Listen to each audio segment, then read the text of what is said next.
I'm not getting the business from this group, therefore course. this group's rubbish. You're not referring me. Why aren't you doing more? BNI's rubbish. BNI's not working with me. Absolutely. Yeah. And if you know any witches will tell you that if you cast a positive spell, it's cool. But if you cast a negative spell, it comes back threefold. That's that old wives' tale, that old sort of, I don't know, from history. But that's where it comes from. And weirdly, I do know a witch. It's not rocket science, is it? It's not, no. And I actually used that gym analogy this morning in my BNI meeting when I was talking about, and I even pointed to my rather expanding gut being a regular gym member. Yeah, if you go along if you have a gym membership and you don't go, it's not going to work. Well, the truth is we're also very coachable because we're also cognizant of the fact that we're still learning. Now, some of us, we all have egos, and some of us... I don't know what you're talking about. On today's Engaging Marketeer, I am speaking with a bit of a BNI legend for those people who are into BNI. His name's Tepper. Al is so well known within networking circles, he actually runs the training nationally for new members who join BNI called Member Success Program. So I'm going to be talking to Al about BNI, about business, about marketing, about why he does what he does, what gets him out of bed in the morning and what gets him excited, and why he's been such a proud supporter of BNI for so long. Warning, there is a story in this which could be quite triggering, particularly if you are a parent. Hello, good afternoon. Hello, how are you? I'm very well. How are you doing? I'm all right. I'm good. I see Al's phantom note taker is also. No, let me get rid of him. He doesn't need to do I just wasn't sure about that. It's an AI note taker. I've been using it for about 2 years, and just recorded my calls. But the value of it, not only do I forget stuff, not only do clients say, "Oh, what was that brilliant thing you said halfway through? Send me the recording," but I can search all my calls simultaneously, all those recordings. And so what I do is, if I say the word banana at any point, if I say the word banana, my team can go in and search globally across all my calls for the word banana. And banana is the code word for, I've just dropped a big, fat, juicy golden marketing nugget. Can you please take it and amplify and do something with it? And so that's quite useful. I see. Yeah. Okay. And does that? How many times you're on a call with a client and you just say something that is utter gold? Me, not very often. I don't believe that for a minute. Yeah. Yeah. You know what I mean? So it just helps me get it back out there. Yeah, I'd force my guys to go through the whole thing, I think. I love it. This is going to be a fun chat, Darren. How do you filter out gold when it's literally all gold? So yeah, absolutely. Well, that's a unique problem, and I am in the presence of greatness. Clearly. Well, I didn't want to say, but you did. Yeah. So there we are. You've even got a branded mic. I mean, come on. Of course, I've got a branded mic. That is epic. Who doesn't? I know. Everyone should have a branded one. I've got 4 of the buggers. Yeah. That was the minimum order quantity. They were very expensive if you ordered one on its own. So yeah. Yes, of course. And you might need a spare. Well, exactly. Well, I've got 4 ports on my podcasting machine. I might get 4 people in and do one big podcast with 4 live people. Yeah, when Stephen Bartlett and Jay Shetty and Gary Vaynerchuk show up, you want to have branded mic covers, don't you? Absolutely. I mean, they'll probably bring their own, I suspect. But But I won't let them use them. They'll have to use mine. Nice problem to have. Nice problem to have. Yeah, absolutely. Exactly. I'm just finishing a little morsel, but it's good to finally meet you, Darren. That reminds me, I need to eat as well. Yeah, that's the problem. I'm wall-to-wall Zoom, and I forget this basic human function stuff, right?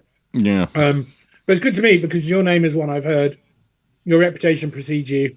And I like marketeers who are good at personal brand. I struggle with marketeers who are not good at personal brand because I once met a marketeer who said to me, "Oh, no, I'm not on social."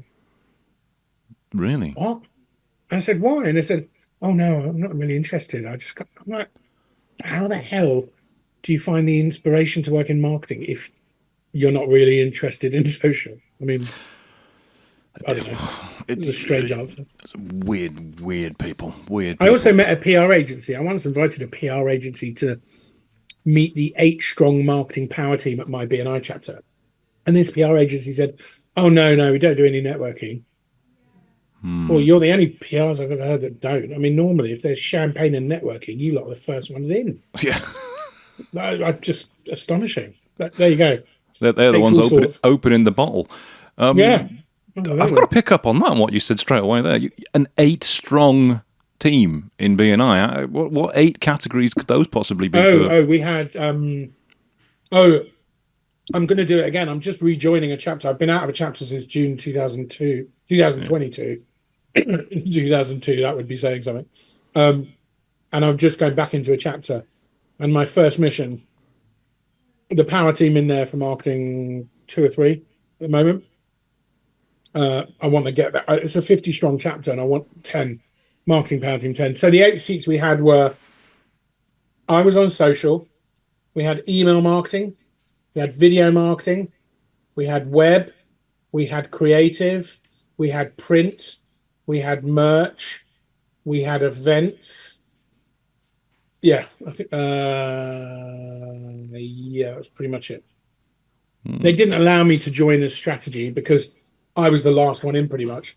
And they said, well, if you come in on strategy, we've all just got to pass everything to you, and that seems a bit odd. So I, pick a channel. So I picked social. Didn't matter. I was still, no offense to any of them, and I know this is being recorded, but apart from the creative agency in there, they'd all had other careers and come to marketing. Yeah. One was a stockbroker. One was, he'd run video production for a long time, but now transitioned to video agency, which is very different from production. I mean, obviously. But I'm just through and through since 1998, since I started work, marketing. It's all I've ever done.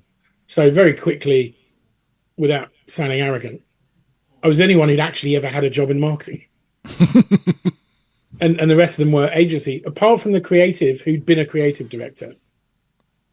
So that power team, it was fun, but a few people got found out. There you go. It's always the way. Yeah, well, the problem is, of course, in that situation is finding them out by giving them referrals and finding they can't do it. No, look, I mean, you and I have been around long enough that I can smell it in the water. My knees start quivering. I know. So, I just, you know what I mean? It just, in the nicest possible way, you get that sort of itchy feeling for your body of like, something's not stacking up here.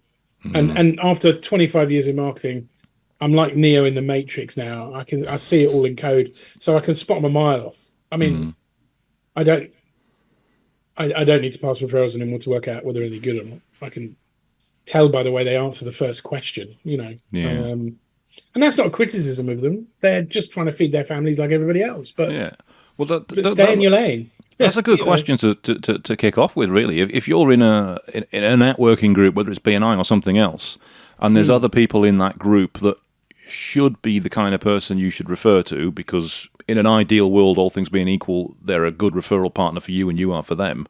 Yeah. How do you go about if that person just isn't what they claim to be or doesn't click with you? How do you go about obviously not referring them? Where does the relationship go? Great question. The honest answer is nobody knows what they don't know. So what that means is you've got 2 choices. You can either slow play it nice and downplay the problem. It depends on the person. If they're coachable versus if they're not coachable, you've got a different approach. If they're coachable, you can pull them aside and say, listen, I want to get your standard up because I believe in you. I think you're worth more, but you're punching below your weight right now. Have you got any more gears to go up? Are you open to going up? Do you want to go up? Or have you not got the chops for it? And I'm very blunt, as you can imagine, with people. And I'm not actually looking for the words that come out their mouth.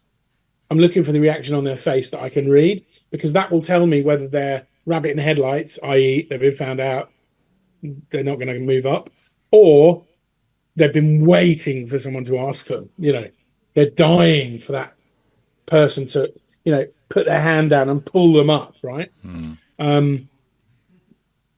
Or you can just go the other sort of stealthier route, not refer them, and I'm trying to get you something, mate. I'm trying to get you something. I'm trying to get you in.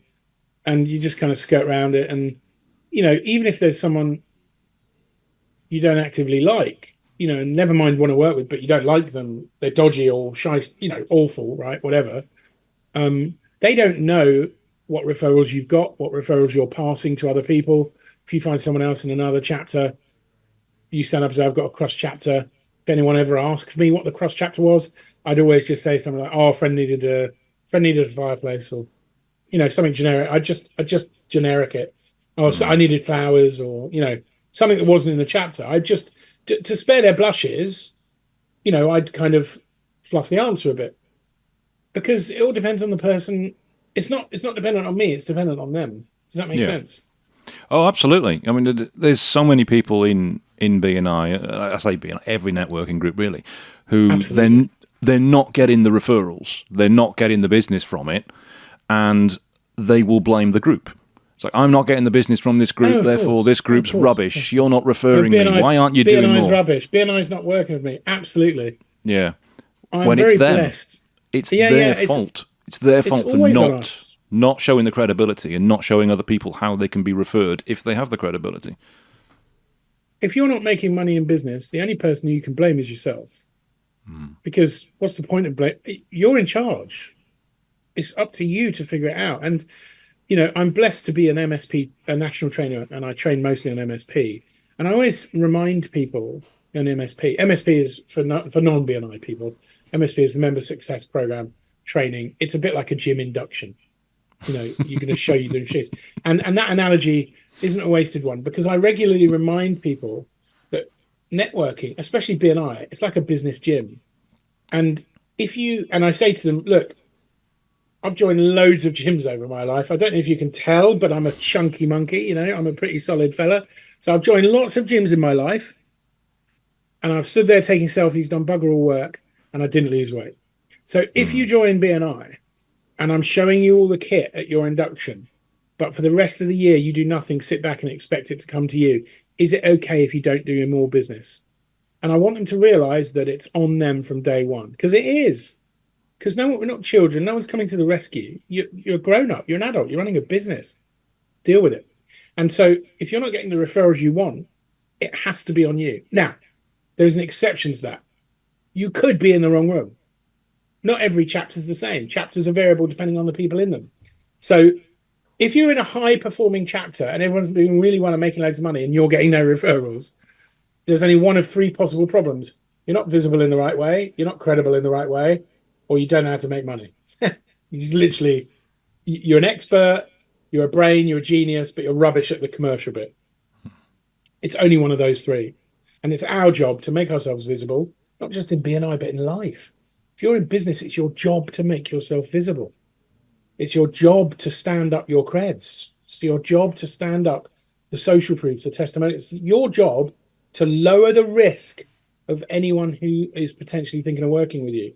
And if you don't lower the risk and they don't work with you, well, you didn't lower the risk. It's the hardest lesson I learned in BNI was that it's on me. Because like everyone, I joined and I thought, oh, well, I'm going to get loads of business. And I remember my first one-to-one was with the photographer, a lovely lady. And I was hankering for revenue. I joined BNI.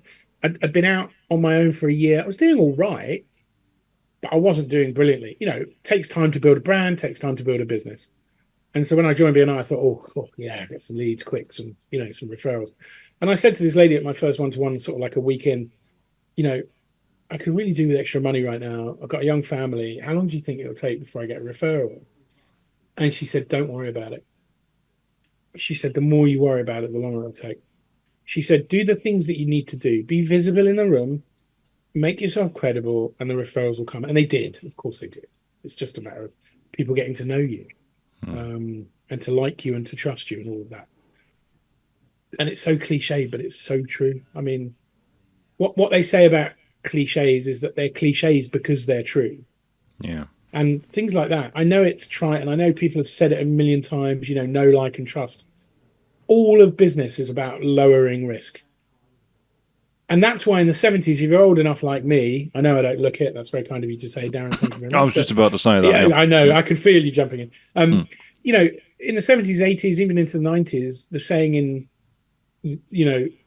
in tech and in consulting was nobody got fired for hiring IBM. Hmm. Nobody got fired for hiring IBM. Why? Because were they cheap? No, God no. I mean, it was IBM. Someone had to pay for those omelette stations and foosball tables and the beautiful offices all over the place. And not to mention the expertise in the organization. It's top dollar. So you didn't worry about the cost, and the risk was through the floor. There was no risk because it's IBM. So you have to, in your BNI chapter, be the IBM in the room.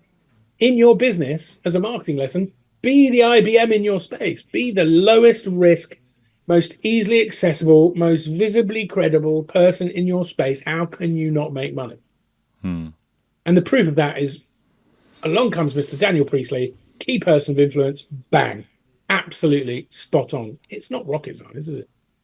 It's not, no. And I actually used that gym analogy this morning in my BNI meeting when I was Brilliant. talking about, and I even pointed to my rather expanding gut being a regular gym member. Yeah, if you go along if you have a gym membership and you don't go, it's not going to work. If you have a BNI membership and you don't do the training, you don't do one-to-ones, you don't listen to the podcasts, and you wouldn't it's blame not the going to gym, work. would you? You wouldn't blame the gym. No one's ever blamed the no, gym. no, you Well, you could shouldn't be. try, No, but yeah. you're not getting your money back, are you? Oh, they weren't open at the times I wanted. Oh, there was always somebody on the Yeah. equipment I wanted. Yeah, it's just excuses, excuses, excuses. And it's a tough lesson, but when you're in business on your own, you very quickly realize is excuses make zero money. They're negative revenue because you're just deflecting away from the actual solution. And so business is great for getting out of blame and excuse territory because they don't make you any money. Whinging as well. I remember at the beginning of Zoom, everyone was whinging about BNI on Zoom. Of course, networking on Zoom, everything on Zoom. Everyone hated it. And I was in a meeting once, and somebody said, "Oh, bloody Zoom!" Blah, blah, blah. And I said, "Whoa, whoa, whoa! Hold on a minute. What's the profitability of whinging about Zoom?" Light bulb. Everyone goes, "Well, there's no profitability." Well, let's stop talking about it. Let's make some money. Let's do business because that's why we're here. People get trapped in those blame cycles through our own nature, nurture stories, through our own emotional states. We bring a lot of baggage in business, and it's terrifically non-profitable. So getting that out of the way as a marketeer, I'm not. I think a third of my time I'm just getting mental mind blocks and roadblocks out of business owners' heads because they don't like being visible. Oh no, I'm really shy. I don't want to be visible. Well, how are you going to do any marketing?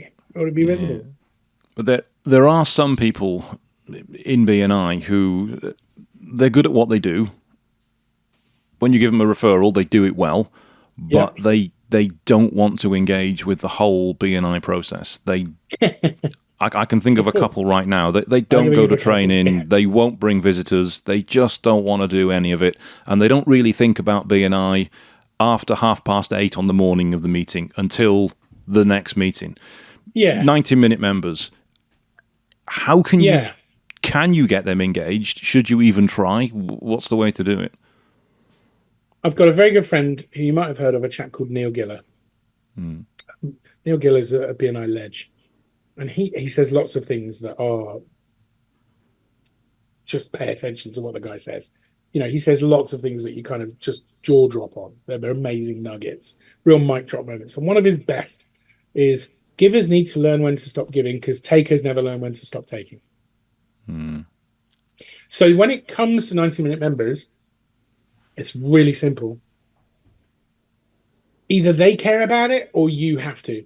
And if you have to, they don't. And if they don't, what's the point? You're watering a dead plant.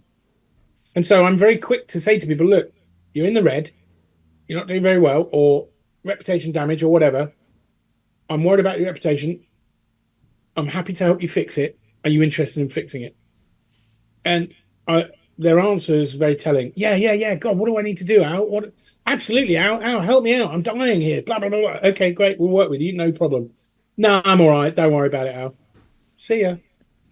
It's just how it has to be. Because if you were rowing away from the Titanic and everyone in the boat was rowing and somebody had their feet up and they were eating crackers and foie gras, you'd throw them out the bloody boat. Well, you'd nick the crackers and the foie gras, and then you'd throw them out the boat and put someone else in the seat that's going to row. BNI, at its core, is exactly that. It's a rowing boat. It's a lifeboat for business owners trying to row away from the economy. Did you come up with that analogy yourself? I can't take full credit because there is the book by the Olympic rowing athlete, and BNI have had him as a speaker around will it make the boat go faster? You know, right. That whole... So, but just playing from that, the Titanic analogy is mine. Absolutely. Because I love that. It's true, though, isn't it? I want to use. I'm going to steal that. I'll give you credit. I'll give you that. Don't worry, steal. Because that's beautiful. It's just so black and white, isn't it? When you put it in that context, it's like, why the hell aren't you rowing? Well, we're all rowing really hard, and you're watching Netflix. No, you know. And here's the thing: if you've got employees in your business, you wouldn't tolerate it from your employees. Now, no. I'm not saying we're employees in BNI. We're not. Of course, we're not. But we are team members. And we make a promise to help each other as best we can. Well, that doesn't mean sitting back and not rowing. That means rowing. So get your oars out and start rowing, mate. Otherwise, it's going to get awfully wet around you very soon. You know, you're going to suddenly find yourself bobbing along alone in the ocean, wondering where the boat's gone. And that what you said is probably the main problem there. That you wouldn't tolerate that within your business. They'd be bow on their ear. But people in BNI, they're not employees, they are business owners, and they don't like to be told what to do. Yes, that's right. We're all entrepreneurs, and that means we're all unemployable, and we all know better than everybody else, and we're going to do it our way. I mean, how do you coach that? Well, the truth is we're also very coachable because we're also cognizant of the fact that we're still learning. Now, some of us, well, we all have egos. And some of us... I don't know what you're talking about. Some of us have to get out of the way of our ego, or have to get the ego out of the way. When I joined BNI, Darren, I was very blessed because I joined a chapter called BNI Bentley, which was one of the first chapters in the UK. And it was Phil Berg's chapter. And anyone in BNI will know Phil. If you don't, well, if you're a new member, you might not know Phil. But, I mean, again, another legend. Absolute legend. But don't speak to him if you don't like hearing the truth. If you don't like hearing how it is, if you don't like getting punched in the mouth with words that are true and bang on, albeit with a velvet glove, don't speak to Phil. But if you're coachable, he'll tell you what he thinks. Right? Absolutely brilliant. So he was there when I was being inducted. I was the only person being inducted that day, and he sort of looked around, and he's a very clever fella. He was giving an education slot, and he looked around the room. And he sort of pointed around the room and he went, if you're joining BNI today, and he sort of settled on me. It was obviously directed at me. He went, my number one advice to you is learn to get out your own way. Oh, I've been meditating on that ever since. And Phil, if you're listening to this, buddy, thank you, because that's the best consultancy advice I think I was ever given in my career. Because what it did was, for the first time, it made me realize my biggest obstacle to business growth was me. And that's a really important lesson that everyone in business has to get. You are almost certainly the fundamental variable that will determine whether you succeed or not. Most of the decisions you make will be that impactful. And so if your ego is taking over and you're not in sensible business owner mode, if it's just ego, you make some terrible decisions, wouldn't you? And so you've got to learn to get out your own way. I love that. It's so powerful. There's a lot of business owners that absolutely struggle with that. They believe they know the exact way to do something. They won't take the advice, and they'll just end up sinking their ship because of their own pig ignorance. And it is frustrating when you see people make those mistakes. Yeah, but equally, everyone's on their own journey. And everyone's going to fail at the same lessons we all fail at. And we're going to fail at other lessons we don't even know about yet. And so everyone's just kind of doing their thing. And I don't feel bad about it anymore because I understand that I can't save them all. I can't win all the time. I can't convince everyone I'm right. So I don't worry about it anymore. I don't even try. Believe me, don't believe me. I'm 51 years old. If you've got a better handle on it, go for it. No problem. I'll see you at the end and we can top up the score then. You know, but we'll all be gone then, so there'll be no score totting because we won't be here. You've got to own it yourself. So I'm not pushy it. I used to be very confident, assertive. I know everything, but BNI was really great for that. I mean, it's an extremely humbling experience. I remember the first time I went on MSP, it was with Neil Giller. It was outside at Finchley Golf Club. It was a lovely summer's day. There were 7 of us there, and there was a plumber next to me, and he said something about marketing. And up until that point, I'd been quite precious over marketing because I'd been in marketing roles, generally in organizations who didn't know more than me about marketing. So I was a marketing leader. And so I came into this kind of with the mentality and view of, well, I know everything about marketing, obviously, clearly, because, you know, why wouldn't I? So this plumber said something that blew my brains out. I was surprised. I was stunned. I was like, oh my God, that plumber just taught me something about marketing. It's a very humbling moment. You know, because you think you know everything and you don't, not even close. And the sooner you get over that, the better, frankly. You know, I mean, it's an absurdity. Now that I look back on it, I'm like, oh, how petulant of me, how stupid, how childish. Know everything. Not a clue. And I think it's the stuff you learn from BNI that is incredible to me, because again, you think as a business owner you know everything. You've started your own business, you've been running it for how many years, therefore you are the god of your own kingdom. Yeah. But there is stuff you don't know, such as how to go to a networking event and actually educate people on how to refer you, rather than just stand there and talk about what you do and how you do it, which nobody gives a shit about. Yeah. So what are the things that you've learnt through BNI that have changed the way you do business? First of all, I don't know everything. Secondly, I can't do it on my own. Thirdly, you've got to build boundaries. I'm a recovering people pleaser, Darren. I'm delighted to say I'm in full recovery. But it took a long time, I've got to be honest. But I'm in recovery now, and I don't need to please people anymore. The first person I need to please is me. And so I have very strict boundaries of when I work and when I'm with my family. Why? Because what the hell am I working for? I mean, I'm working to enjoy the rest of my life. So the last thing I want is work to be 24 hours a day, because I have no life to enjoy. And all the money in the world doesn't mean anything if your mental health is gone, if your family don't want to talk to you. You know, a bird in a gilded cage is still a bird in a cage. And so you learn very quickly in BNI that you have to have boundaries. Givers need to learn when to stop giving, because takers never learn when to stop taking. So you start to realize strategically, I call this strategic giving and strategic gaining. You start to realize that you can deploy your generosity selectively. You don't have to give to everybody. In fact, please don't, because that's a very quick way to deplete yourself. And so you start to look for positive signals. I call them red and green flags. You start to look for positive and negative signals over who to build, who is it even possible to build a relationship with. So, for example, I've never told anyone this, but when I have a one-to-one with someone, if we spend the whole time talking about them, I will start off saying, tell me about you, tell me about everything. I will say, tell me everything. And I will let them talk and talk and talk and talk and talk.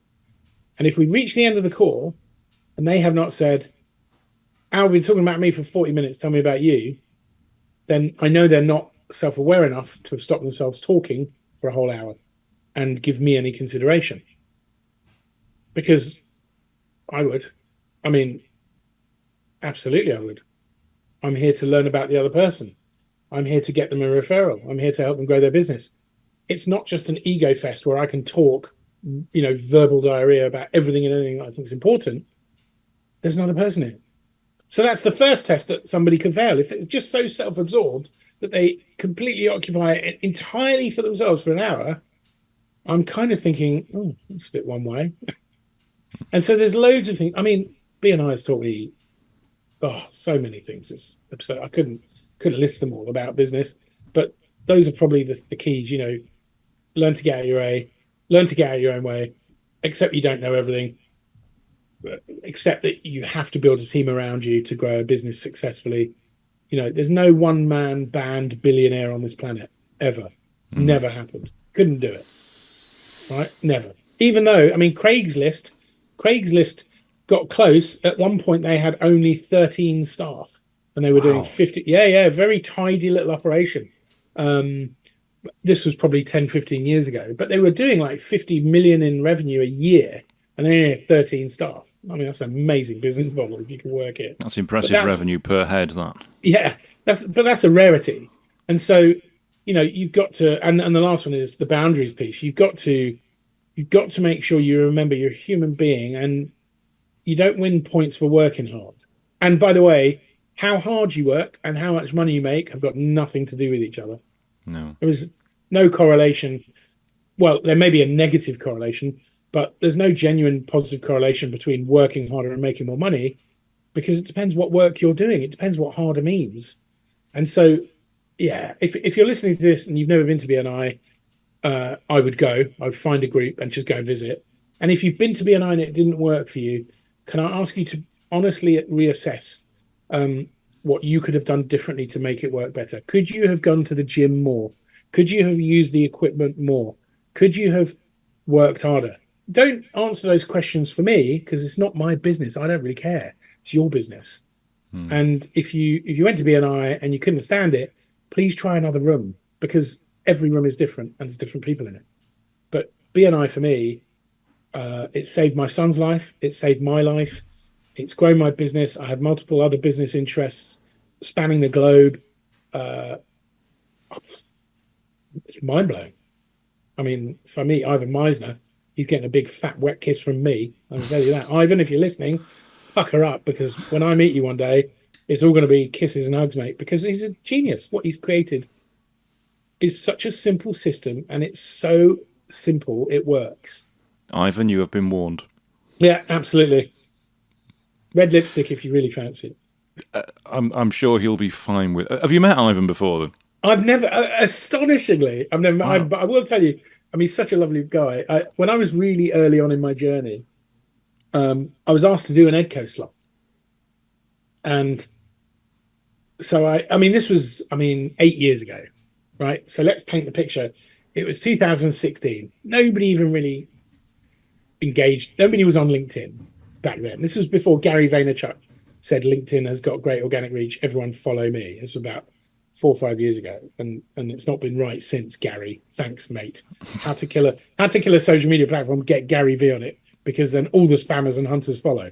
It's not his fault, by the way. It's just they look up to him. Go figure. I look up to him, but I'm not a spammer and a hunter. But unfortunately, they're all looking for the quick wins. Anyway, so no one was really doing much on LinkedIn. You got really good reach and engagement. And I messaged Ivan and I said, hi, I'm a new member in the UK. I've got to do an EdCo slot. Can I ask you a couple of questions? And by the way, what do you need? Because nobody probably ever asks you what you need. You've done so much for so many other people. What do you need? I'd love to be able to help. And he wrote back, it's very masterful style. He said, I can't have a one-to-one with you because my diary's hectic. However, I've recorded a message and I'd like you to play it to your chapter. And he said, I can't remember, but I think he said, don't watch it, just play it. So we got to the chapter, did my EdCo slot, and I said, I've also got a message from Ivan Meisner. I played it. And he spent 3 minutes telling them how lucky they were to have an amazing guy like me in their chapter.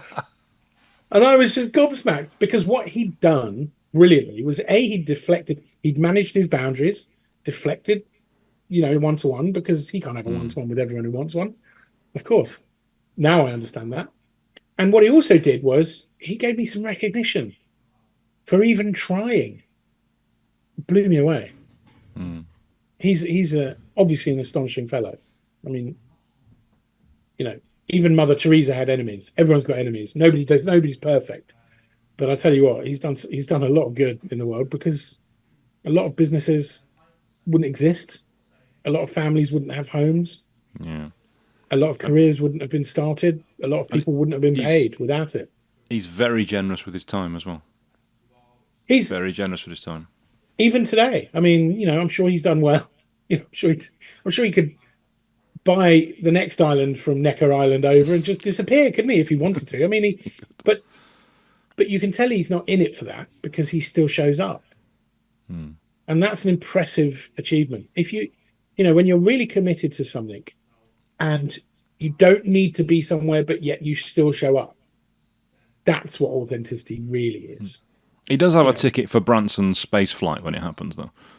He does. No, well, he was on. He did one, didn't he? And he was on one, and I think he's probably gone. I'm sure I'll do it again. He went up, but I thought they missed the trick. Has it gone up? I didn't realise it had gone up already. Yeah. Ivan did one. I'm sure it was about a year ago. Was it? And but I thought they missed a massive trick because as the marketing guy I am, why on earth didn't you PR bill that as the first one-to-one in space?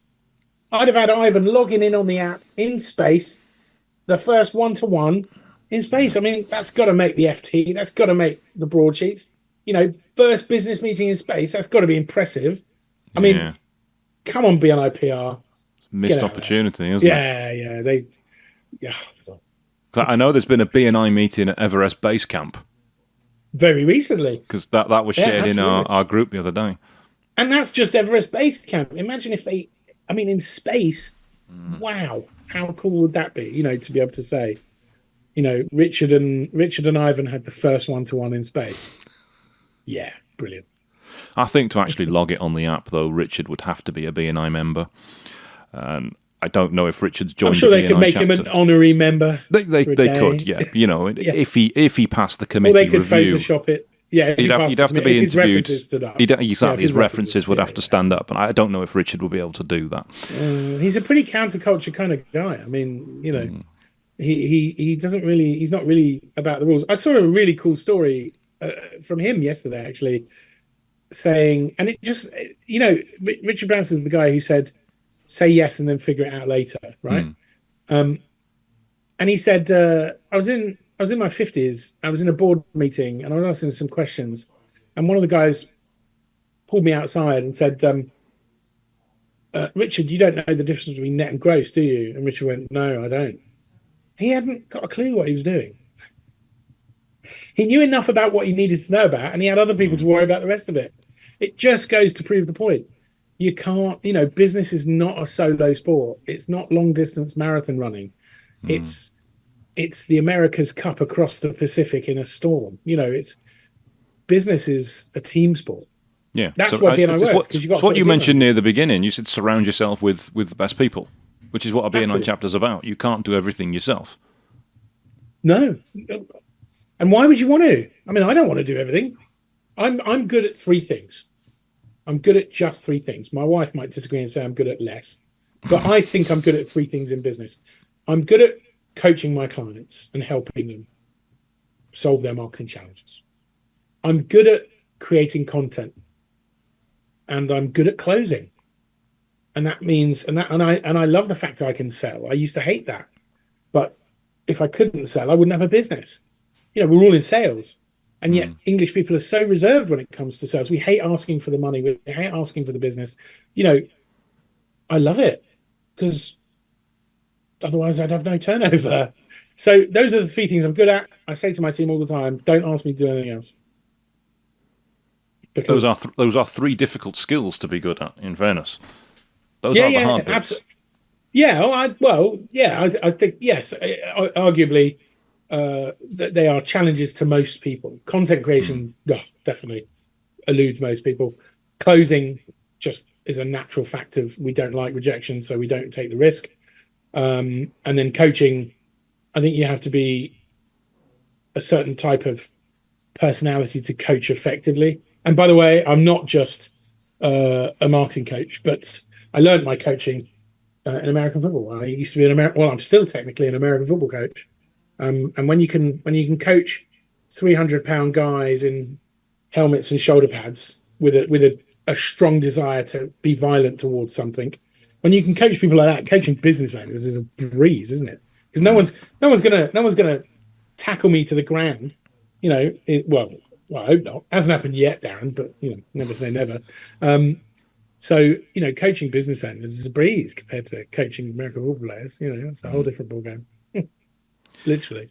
You you mentioned earlier on, and I don't know whether you were being literal or facetious, but you said that BNI saved your life and saved your son's life. No, I was being literal. You were being literal. Can you tell me Yes, about that? and yeah, happy to. Trigger warning for anyone listening because this will get you. Um, so my son is 18 now. He's safe. He's well. He was always a different child, and at school he never really fit in. At age 8, kids were talking about Love Island and football, and he was writing existential poetry. So he was always going to be unique and different and brilliant. But school was horrible to him and for him. It was awful. And so, age 13, I came home and I found him fully clothed in an empty bath. My wife was crying over him. And I said, "What's wrong?" And he looked at me. Darren, are you a father, by the way, Darren? I am. Yeah, I've got 3 kids. Okay. Well, this is good. This will hit. Uh, he looked at me and he said, "I don't want to be here anymore, Daddy." Which, as a father, is quite possibly the worst words you'll ever hear because WTF, like being hit by a truck. Because you never see it coming, do you? I mean, why would you? And then we went through a journey and understanding a little bit with CAMS, which is terribly under resourced and can't really help people the way it needs to. But in one session, they needed to know what his intentions were. And, he was a 9 out of 10. He had a plan. He knew and he said on the call, "I'm going to walk to the A road and I'm going to walk in front of a truck." Well, again, when you hear your child say this, it's pretty challenging. And you can't react, by the way. You can't break down and lose it because you need to hold your shit together, frankly, because you're the adult, right? And the child's the child.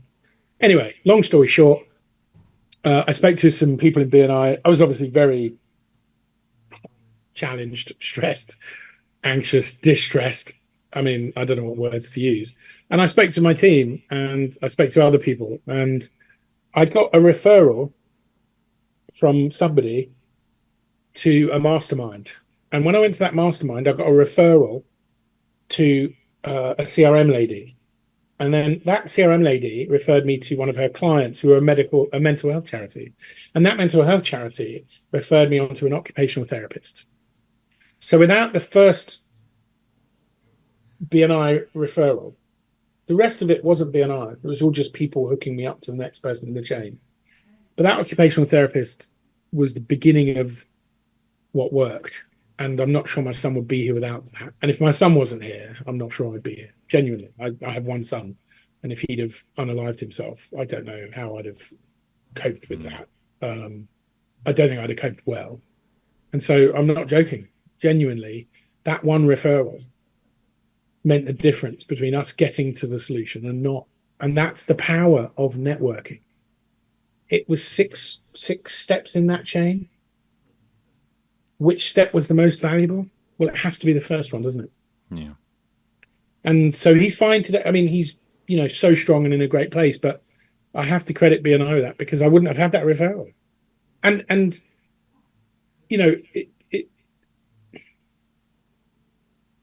people, we always say people come for the business, but we stay for so much more. I met with a chap today who said to me, "I'm so grateful to be in BNI." And then he looked at me and I could intuitively sense he was upset by something because I'm quite good at reading faces, and I could see his eyes filled a little bit with water, and that's always an indication of emotion for me. And so I put my hand on his arm and I said, "Are you all right?" And he said, he looked around and he was choking back tears. I mean, it's going to make me emotional even thinking about it. And he said, "I'm going to lose my house, Alan." I mean, it's 7 o'clock in the morning. I'm at BNI and someone just told me they're going to lose their house. And I'm a father. I know what that means to me. And I said, "Well, what are you doing about it?" And he said, "People in BNI helping. I've got insolvency people. I've got, you've got all the pieces ready to roll. It's brilliant. So come for the business, but I promise you'll stay for more." Because we say it right at the beginning, we change we change people and businesses, and we impact on. I can't remember the exact wording. I've got it on the PowerPoint. We change businesses, people and businesses, and we grow communities and whatever else it is. We really do. This isn't just this isn't just a networking thing. You show up. I always call it business card ninja. We don't just sit here just like flinging out cards and hoping something's going to happen. And it doesn't work for everyone because not everybody's coachable. And not everybody joins the right group for them because it's all variable because of the people. I get that it doesn't work for everyone. I get it. But ask yourself some tough and honest questions because it's your business. It's not mine. Can't force them. Thank you for telling me that. That's a powerful story. To bring it down a bit, because that's the kind of thing I like to do, to destroy the mood that you just created when you're doing lower the tone. Absolutely, the business card ninja. Yeah. I frequently use the term photocopier salesman on payday at the strip club. Yeah, with the business cards. Absolutely, it's raining ones. It's raining, exactly. It's raining singles, because that's what people think. And you're of course absolutely right. People look at networking groups, they think BNI is like another one. It's going to be one of those places you go along, hand out a load of business cards like it's raining confetti, and that's it. You piss off. I spoke to a guy this morning at our networking who'd been in BNI for, I think he said 3 years before. And I asked him, it must be working for you to have been in it for 3 years before his chapter disappeared and he left. And he said, no, I didn't really get any work from it at all. Didn't really work. I don't think it was worth the money. And he was stood in a 3 with me, him, and somebody who'd literally just applied to join our BNI last night. Oh, no. Literally just applied. Luckily, the guy wasn't really taking him seriously or paying any heed from him. Because firstly, it's his fault that he didn't get anything from it. We all know that because we know what we're doing here. And secondly, what's he doing in the room as a visitor if he thinks BNI is a waste of time and he didn't get any work from it? And then afterwards, I asked him after the meeting, are you going to be joining us? No, I don't think it's worth the money. Can I have a one-to-one, though? No. Yeah. No, I'm not going to get any business from you, am I? What's the point in having a one-to-one with you? Why are you here wasting our time? Just come in here telling visitors, it's a waste of money, this BNI. It doesn't work, doesn't get any business. I wasted my money. But I'll have one-to-ones with all of you in here. Pisses me right off. Pisses me off. Yeah. I mean, but I think people need to climb down sometimes and they kind of find those out points. But I'll have a one-to-one though. Oh, right, okay. I don't want to lose weight, but I'll have a Diet Coke.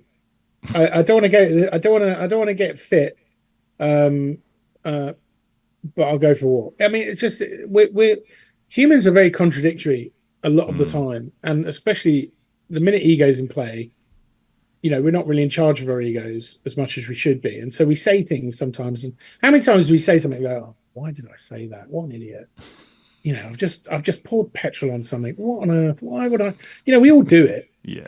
But in business, ego is connected to revenue. It's connected to wealth. It's connected to, the car you drive.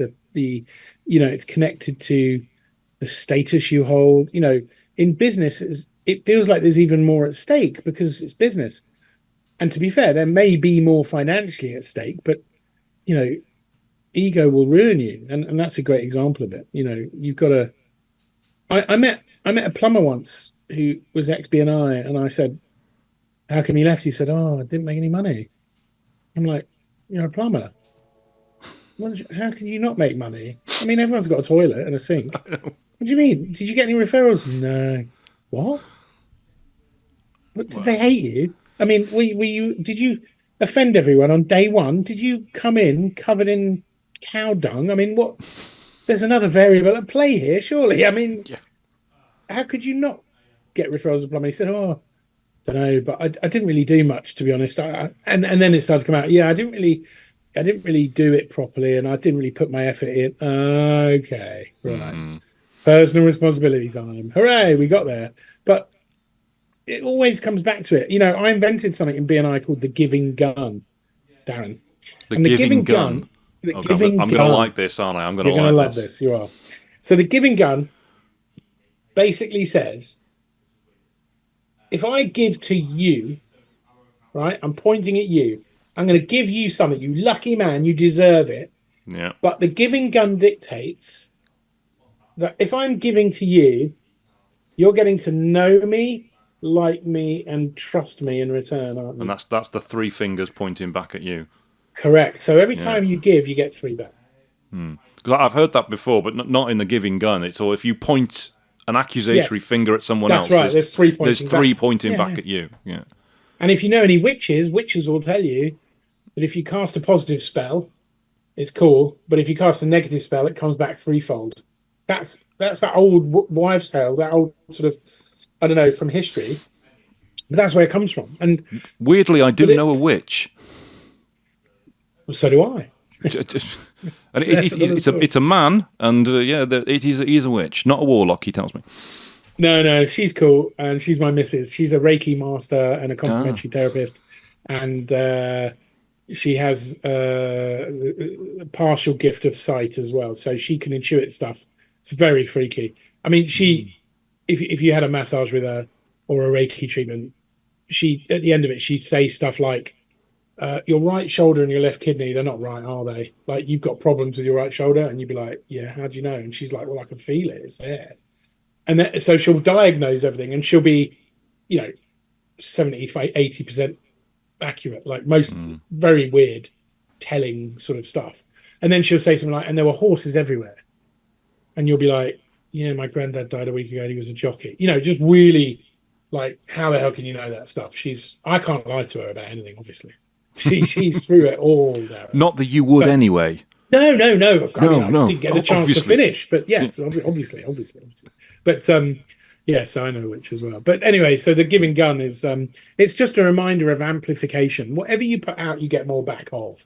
So if you put out good stuff, you get more good back. If you put out bad stuff, get an umbrella because it's going to rain. I mean, and that again, that ties into gratitude and recognition. I'm a firm believer that if you want more good things happen to you, be grateful for the good things that are happening to you. And if you recognize people, it helps you be recognized even more. The best people on the planet, or not the best, sorry, because that's the wrong measure. The most successful people on the planet generally are successful because they've built other leaders and they've platformed other people. And there's no accident there. Because isn't the saying, if you want to be a millionaire, you've got to change a million lives. If you want to be a billionaire, you've got to change a billion lives. And so that's what it's about. Recognition and gratitude. The more you put out, the more you get back. It's a very simple equation. I think. Works for me anyway. No, I love that. I love that thing about changing a billion lives as well, because there's someone I know, one of the mentors that I worked with before, called Jess and James. He's got literally a Facebook group about changing a billion lives. That's his whole thing. So presumably that's his goal then, to become a billionaire, which that's not the goal he's put out there. The goal is to change a billion lives. Well, and they're both connected in the sense that, I mean, if you changed a billion lives, you'd have to be a billionaire, wouldn't you? Because how could you have that much amplified impact? You'd have to really be operating at that level. And I think the point there is that it's not about the volume, it's about the value. The point is, if you want more, go and make more happen for other people. Yeah. And the more you make happen for other people, the more good will happen to you. And I'm not wishy-washy and saying that's absolute, and I'm not ignoring the laws of physics, and I'm not blah, blah, blah, blah, blah. Caveat all the way through. But there are unknowable forces in our world, and I believe intention is one of them. Because when I'm in a good place, having a good day, and I believe everything's going my way, funnily enough, everything goes my way. And when I'm having a terrible day and everything's going against me, funnily enough, everything goes against me. And it's only when I change my opinion halfway through the day from, "Oh, I'm having a really terrible day," to, "No, I'm going to read my affirmations. I believe, da da da da da." And then something positive comes. I don't believe that's accidental. So I believe in the power of intention. And there are hundreds of forces that are unknowable. So why wouldn't that be true on all of these? They're still discovering forces at CERN. They don't know everything. They're still finding particles and muons and quarks and all manner of stuff to explain the universe. So why would intention not be a variable? In fact, Harvard Business School did a study of business owners as to the most important variables in business.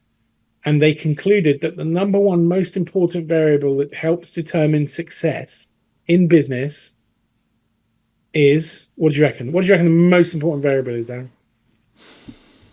It's Harvard Business School, by the way. Positive attitude. Positive attitude.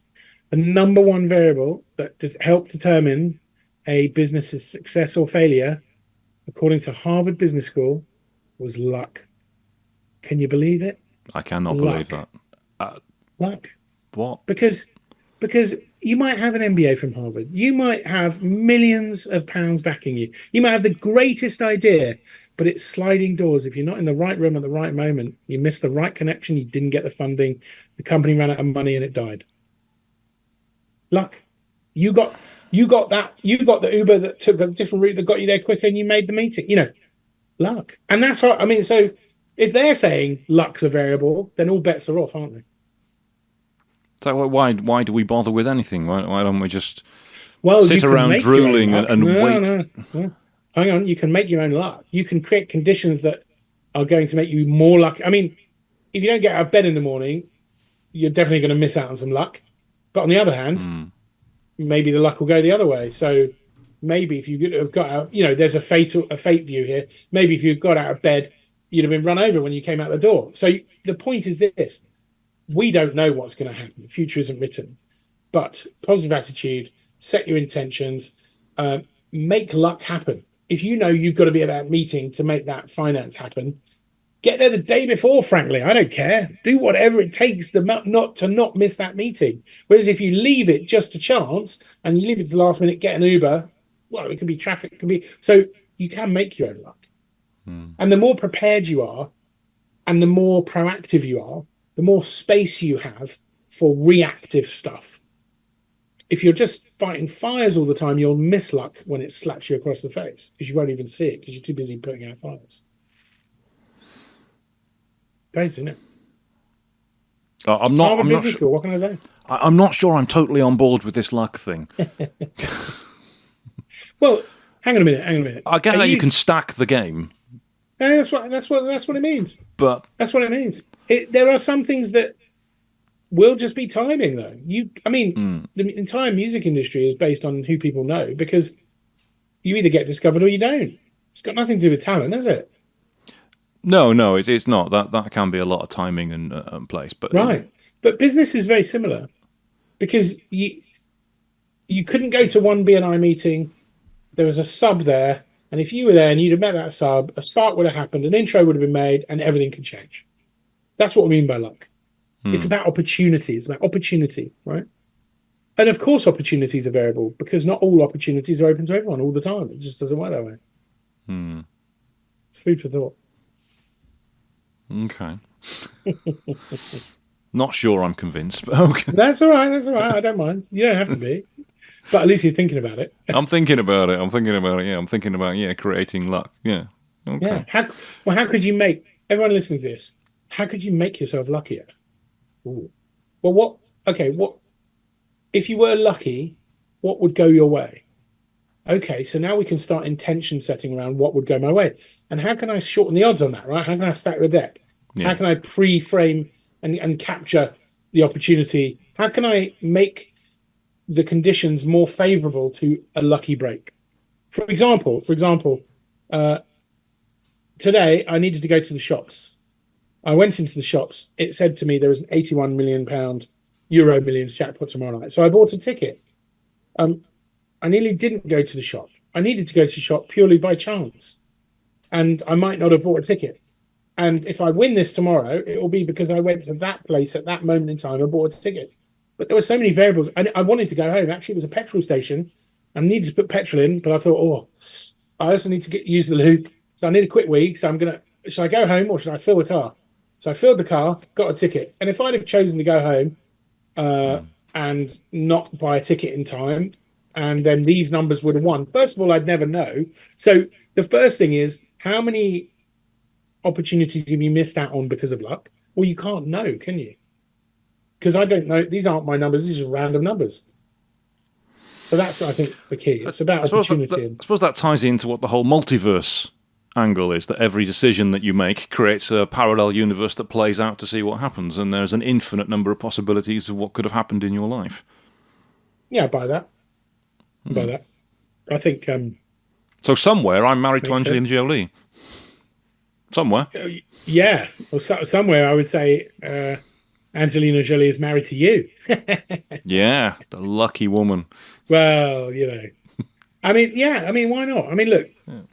I'm 51. Nothing surprises me anymore. If we lived in a multiverse, if it was all holographic, if aliens came over the hill, I wouldn't be surprised by anything.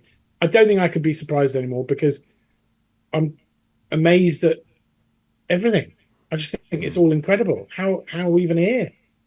You know, we just had an eclipse because the moon happens to be the perfect size over distance to completely cover the flat disk of the sun. What are the odds of that? I mean, pretty spectacular odds to be exactly the right size over how many millions of miles? On what angles? I mean, infinitesimal odds. Yeah. Infinitesimal. And to be in the exact right position. Oh, absolutely. So I think it's all around us. I think luck's everywhere. I think variables are everywhere. I think random. And what are the odds of people living in Manchester unable to see it because it was fucking raining? What are the odds? Yeah, well, what are the chances? Well, none of us could. No one in England really saw it, did it? It didn't come over this far, I don't think. So, a bit of a shame, but there you go. Right. On that one, I think we're about out of time. Oh, we're about out of time. Sadly. This has been fun. We should do this again. It has. Will you be at DC conference, by the way? Are you a DC? I'm sure you must be. I'm not a DC. Wow. No, I've never been asked. Never been. Are you really? Never been asked. Yeah, mad. Yeah, I know, exactly. You're in Manchester? Chester. I don't know. So it's Cheshire West region. It's owned by the national organisation now, yeah. Well, I think they've missed a trick there. They have missed a trick. But you can come as a... this year, there's a Members' Day, so you can come as a member. This is the one in Stratford, isn't it? Yeah. Yeah, I did get the email because they were inviting leadership teams. I'd go. I'll tell you why, because it's a room full of 400 people like me. Do you know, I would love to go, but I'm already in Glasgow at the same time. If you're away, you're away. But it's a great room, and being a DC is just more visibility. It's a great opportunity if you get it, I think. I would say. Well, you know, if anyone from BNI is listening to this, I am open to being asked. BNI headquarters, can you please let Darren know about being a DC? Absolutely. And if you're not sure who I am, Google for a BNI education slot. You will struggle to find one that isn't mine. But, you know, you try it. I think you're pretty well known now. I think they know who I am. They know who I am. Yes, I am the thorn in the side. but there we go. So Al, anyone listening to this thinking, I want to find out more about what you do, I want to talk to you about marketing, or I want to ask you questions about BNI, and BNI members want to book a one-to-one with you, what's the best way for people to get in touch? Type Al Tepper into Google, hit the LinkedIn URL, and send me a message. It's the easiest place to find me. I pretty much own the first page of Google because my name's quite random. So just type Al Tepper into Google, go to the LinkedIn profile, hit me up. I'd be happy to help. Anything you need. Fantastic. And I'll put a link to your profile in the description below the podcast on the video. Even better. And on iTunes, Spotify, Audible, whatever you're listening to this on, just have a look below and there'll be a link to Al's profile on LinkedIn. So, Al, thank you very much. I've thoroughly enjoyed this. It's been awesome. Thank you, Darren. Absolutely, likewise. Cheers.